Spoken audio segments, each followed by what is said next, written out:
आदित्य जी, आप वैसे तो बहुत भोले हो और बहुत चेहरा भी आपका ऐसा लगता है कि वाकई बड़े मासूम हो, लेकिन आप जब भी बात करते हो कुछ ऐसी बात करो जिसे पब्लिक के लिए अच्छी लगे और देश चलने की बात हो।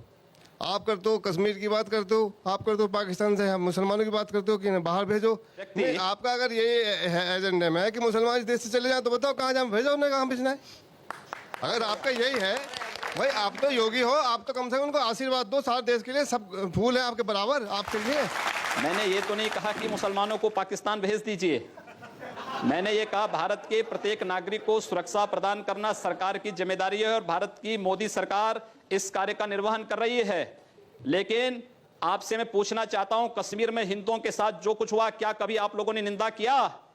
क्या अपने जुमे की नमाज में इन बातों को आप लोगों ने कभी खंडन किया कि कश्मीर के हिंदुओं पर जो अत्याचार हुआ है उसकी निंदा करते हैं? मेरी आपत्ति है, आपने भी कहा मेरी आपत्ति है। अभी आपने कहा आप लोगों ने इससे क्या तात्पर्य है? क्यों नहीं खंडन किया इन्होंने? नहीं, इससे क्या तात्पर्य है? इन सबसे जो ये प्रश्न पूछ रहे हैं, इन सबसे मेरा तात्पर्य है कि इन लोगों ने आखिर इस बात का खंडन कभी क्यों नहीं किया कि कश्मीर में जो कुछ हिंदुओं के साथ हुआ वो गलत हुआ है? खंडन करें ये लोग भी उसका। ऐसे लोगों का खंडन किया जाना चाहिए जो देश के अंदर जाति और मजहब के आधार पर भावनाएं भड़का करके समाज को बांट रहे हैं और देश को कमजोर कर रहे हैं। मैं आपके चरणों में पहले तो कोटि कोटि नमन करता हूं।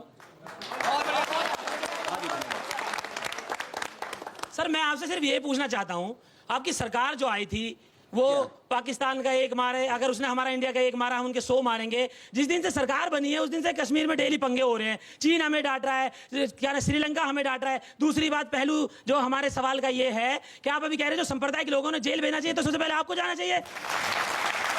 आज सीमा पर पाकिस्तान गोलीबारी करता है तो उसका जवाब मोटारों से भारत की सेना करती है और पाकिस्तान दुनिया के अंदर चिल्लाता भागता फिरता है। ये भारत की मजबूत विदेश नीति को प्रदर्शित करता है और भारत की सुरक्षा को प्रदर्शित करता है। आज चीन भारत की सीमा में घुसने का दुस्साहस नहीं करता है।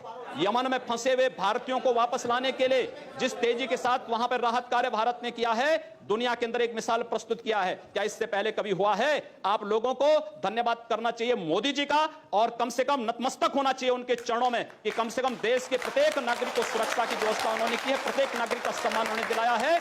एक ब्रेक के लिए रुकेंगे और ब्रेक के बाद हम महंत आदित्यनाथ जी से ये जानने की कोशिश करेंगे कि जो बातें वो कह रहे हैं अगर वो इतनी अच्छी हैं और राष्ट्र के लिए इतनी जरूरी हैं, तो फिर प्रधानमंत्री मोदी को अलग अलग मंचों से, कभी पार्लियामेंट में भी इनके बयानों पर सफाई क्यों देनी पड़ती है, क्यों शर्मिंदगी उठानी पड़ती है, पूछेंगे। हम बात कर रहे हैं महंत आदित्यनाथ से। बात हो रही है क्या इस सरकार के साथ साथ, विकास के एजेंडे के साथ साथ कोई दूसरा छिपा हुआ एजेंडा भी काम कर रहा है, जो सांस्कृतिक एजेंडा है, जो सामाजिक एजेंडा है, जिसमें हमें योगी आदित्यनाथ की बात कभी सुनाई देती है, कभी आवाज आती है साक्षी महाराज की, कभी आवाज आती है साध्वी प्रज्ञा की, साध्वी निरंजना ज्योति की। बहन जी, मेरा एक सवाल यह है कि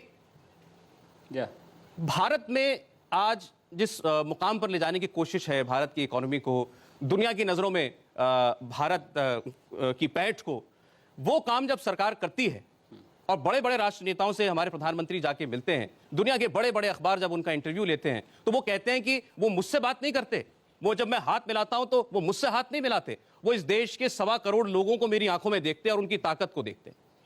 लेकिन वही दुनिया का सबसे ताकतवर मुल्क का नेता बराक ओबामा, वो भारत आते हैं, प्रधानमंत्री मोदी के साथ उनकी दोस्ती के चर्चे होते हैं और वो जाते जाते क्या कहते हैं कि भारत में धार्मिक सहिष्णुता घटी है। भारत में अगर आज महात्मा गांधी जिंदा होते तो उन्हें बहुत दुख पहुंचता। क्यों ऐसे हम माहौल पैदा कर रहे हैं कि हमारे प्रधानमंत्री को भी शर्मिंदा होना पड़े? सबसे पहले मैं ओबामा से पूछना चाहता हूं कि वहां 2 मंदिरों पर हमले हुए, ओबामा ने माफी मांगी।